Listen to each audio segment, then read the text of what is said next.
السلام علیکم ورحمۃ اللہ وبرکاتہ۔ بسم اللہ الرحمن الرحیم۔ آج کا ہمارا چیپٹر ہے حضرت حمزہ کا اسلام میں داخل ہونا۔ آئیے شروع کرتے ہیں۔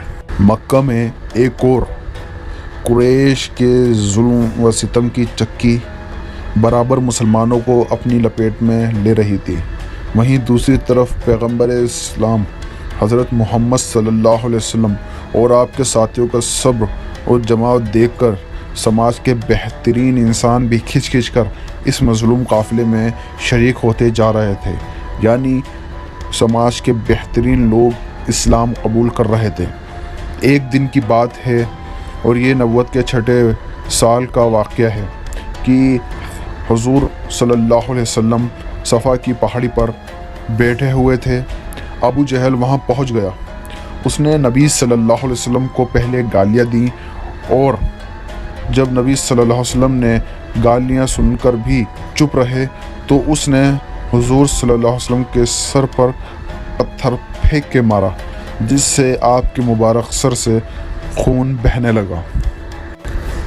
اتفاق سے عبداللہ بن عدنان کی لونڈی نے یہ سارا ماجرا دیکھا۔ حضرت حمزہ شکار پر گئے ہوئے تھے، کمان اٹھائے ہوئے واپس آئے تو لونڈی نے قصہ سنایا اور کہا کہ ہائے، کاش تم خود دیکھ سکتے کہ تمہارے بھتیجے پر کیا گزری۔ یہ سن کر بھتیجے کی ہمدردی میں چچا کا دل تڑپ اٹھا۔ سیدھے قریش کی مجلس میں پہنچے جہاں ابو جہل بیٹھا تھا۔ حرم میں جا کر ابو جہل کے سر پر کمان ماری اور کہا کہ کیا تم نے محمد کو گالی دی تھی؟ اگر ایسا ہے تو میں ان کے دین پر ہوں، اور جو کچھ وہ کہتے ہیں میں بھی وہی کہتا ہوں۔ اب اگر ہمت ہے تو میرے مقابلے پر آ کے دکھاؤ۔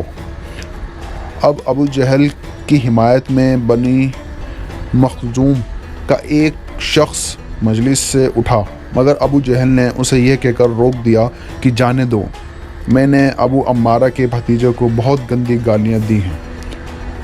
حمزہ پھر نبی صلی اللہ علیہ وسلم کے پاس گئے اور کہا، بھتیجے، تم یہ جان کر بہت خوش ہوں گے کہ میں نے تمہارا بدلہ ابو جہل سے لے لیا۔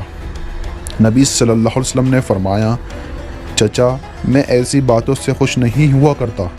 ہاں، آپ اگر اسلام لے آؤ تو مجھے بہت خوشی ہوگی۔ حضرت حمزہ نے جوش میں آ کر جو کچھ ابو جہل سے کہا تھا اس نے اپنا رنگ دکھایا، حق غالب آیا اور انہوں نے بھی اسلام قبول کر لیا۔ تو اس طرح حضرت حمزہ اسلام میں مکمل طور سے داخل ہو گئے۔ امید ہے آپ کو میری یہ ویڈیو بھی پسند آئی ہوگی، اس لیے اس کو لائک، شیئر اور سبسکرائب ضرور کریں۔ انشاءاللہ اگلی ویڈیو میں آپ سے پھر ملاقات ہوگی۔ اپنا خیال رکھیے گا۔ اللہ حافظ۔